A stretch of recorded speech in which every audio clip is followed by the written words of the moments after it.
বন্ধুরা 25,000 টাকার ফোনে যা যা ফিচার্স পাওয়া যায় সেগুলো যদি আপনি 19 থেকে 20,000 টাকার মধ্যেই পেয়ে যান তাহলে ব্যাপারটা কেমন হবে। তো বন্ধুরা আজকে আমি আপনাদের এমন একটা ফোনের কথা বলবো, প্রথম থেকে এই ফোনটার এমন এমন ফিচার্স দেখতে পাবেন যেগুলো সাধারণত আমরা 25,000 টাকার ফোনেই দেখে থাকি। মানে যারা 20 থেকে 21,000 টাকার মধ্যে একটি ভালো গেমিং ফোন খুঁজছেন, বাজেটও ঠিক থাকবে, আবার শুধু গেমিংই না, সঙ্গে ভালো ক্যামেরা, ভালো ব্যাটারি, বড় ডিসপ্লে আর দারুণ ইউজার এক্সপিরিয়েন্স চাইছেন, তাহলে A to Z সব কিছু এই ফোনটিতে পেয়ে যাবেন। আর সব কিছু সুন্দর হলেও কিছু কিছু কমতি দিকও আছে, সেগুলো আমি ভিডিওর মধ্যে খুব সুন্দর করে এক্সপ্লেন করে বলবো, যেন আপনারা খুব সহজে বুঝতে পারেন ফোনটা আপনার জন্য একদম পারফেক্ট হবে কি না।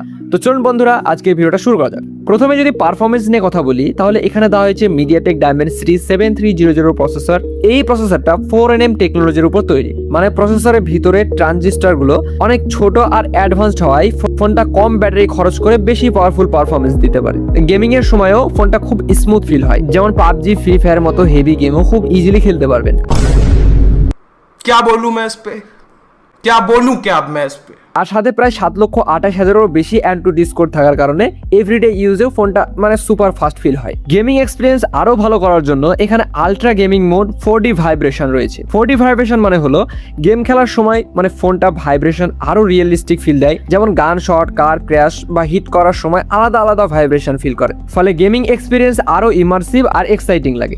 আর ডুয়েল স্টোরেজ স্পিকার দেওয়া হয়েছে, মানে গেম খেললেও সাউন্ড আর ভাইব্রেশন মিলিয়ে একদম প্রিমিয়াম ফিল আসে। এবার যদি ডিসপ্লের কথা বলি, তাহলে এখানে পাচ্ছেন বড় 6.72 inches full HD plus display, আর সাথে 120 হার্জের রিফ্রেশ রেট থাকায় স্ক্রলিং আর গেমিং অনেক স্মুথ লাগে। আর সবচেয়ে ভালো ব্যাপার হলো এখানে 1000-এর উপর পিক ব্রাইটনেস দেওয়া হয়েছে, মানে রোদের মধ্যেও ডিসপ্লে একদম ইজিলি দেখা যায়। ভিডিও বা মুভি দেখার এক্সপিরিয়েন্সটা অনেস্টলি খুব ভালো।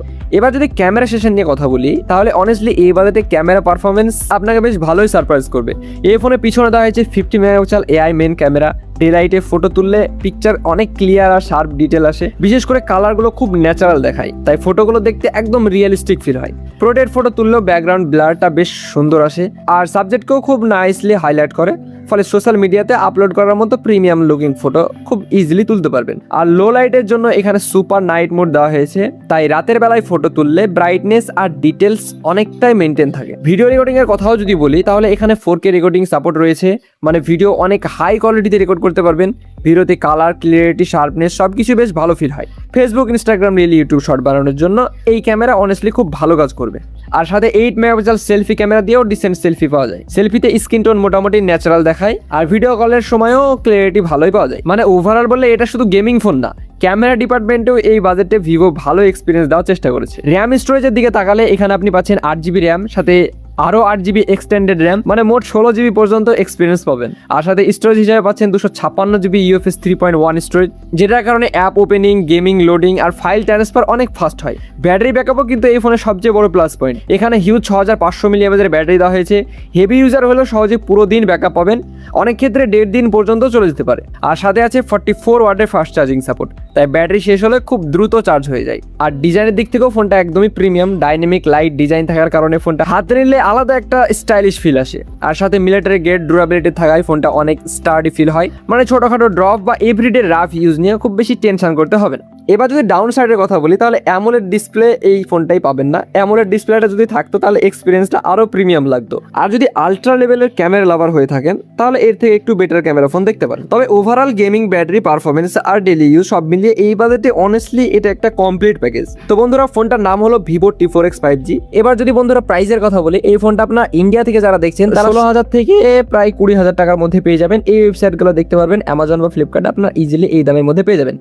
আর যারা বন্ধুরা বাংলাদেশ থেকে দেখছেন তারা এই ওয়েবসাইটটা ভালো করে দেখে রাখেন, mobiledokan.com। এই ওয়েবসাইটটা গিয়ে আনঅফিসিয়াল মার্কেটে 19,000 টাকার মধ্যে এই ভিভো T4X 5Gটা আপনারা পেয়ে যাবেন। এছাড়া এখানে অনেকগুলো ওয়েবসাইট রয়েছে, আপনাদের যেটা সুবিধা, যেখান থেকে আপনারা কম দামে পাবেন সেখান থেকে আপনারা চেক করে দেখতে পারেন। তো এখন আপনারা বলুন এই বাজেটে আপনার কাছে সবচেয়ে ইম্পর্টেন্ট কোনটা, গেমিং, ক্যামেরা নাকি ব্যাটারি? কমেন্ট করে অবশ্যই জানাবেন। পরে ভিডিও কি টপিক নিয়ে বানাবো সেটা অবশ্যই কমেন্টে জানাবেন।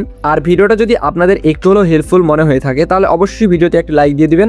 আর এখন যদি চ্যানেলটা সাবস্ক্রাইব করে না থাকেন তাহলে সাবস্ক্রাইব করে পাশের বেল আইকনটা অন করে রাখুন, কারণ এই চ্যানেলে আমরা নিয়মিত এমন honest phone review, gaming test আর বেস্ট বাজেট ফোন রিকমেন্ডেশন নিয়ে আসি, যাতে আপনার নিজের বাজেট অনুযায়ী সেরা ফোনটা চুজ করতে পারেন। আর একটা গুরুত্বপূর্ণ কথা, এই ফোনটার কারেন্টলি বেস্ট বাইং লিঙ্ক আমি ভিডিও ডেসক্রিপশন ডেসক্রিপশন বক্সে দিয়ে রেখেছি, সেখান থেকে আপনারা যদি নেন সেখানে আমাদের অ্যাফিলিয়েট লিঙ্ক দেওয়া রয়েছে, আপনারা ওখান থেকে নিলে কিছুটা ডিসকাউন্টে পেয়ে যাবেন আর আমাদেরও সামান্য প্রফিট হয়ে যায়। তা আপনারা অবশ্যই একবার গিয়ে চেক করে দেখে আপনার যদি মন যায় সেখান থেকে নিতে পারেন, আর এমনও যেখানে আপনি কম দামে পাবেন সেখান থেকে নিতে পারেন। আর কমেন্ট করে অবশ্যই জানান আপনাদের কাছে একটা ফোনে সবচেয়ে ইম্পর্টেন্ট কোনটা, গেমিং, ক্যামেরা, ব্যাটারি নাকি পারফরমেন্স। আমি সব কমেন্ট পড়ি, তাই অবশ্যই আপনাদের মতামত জানাবেন। তো আজকের মতো এখানে শেষ করছি, দেখা হবে পরবর্তী কোনো ভিডিওতে। ততক্ষণ পর্যন্ত সবাই ভালো থাকবেন, সুস্থ থাকবেন, আল্লাহ হাফেজ।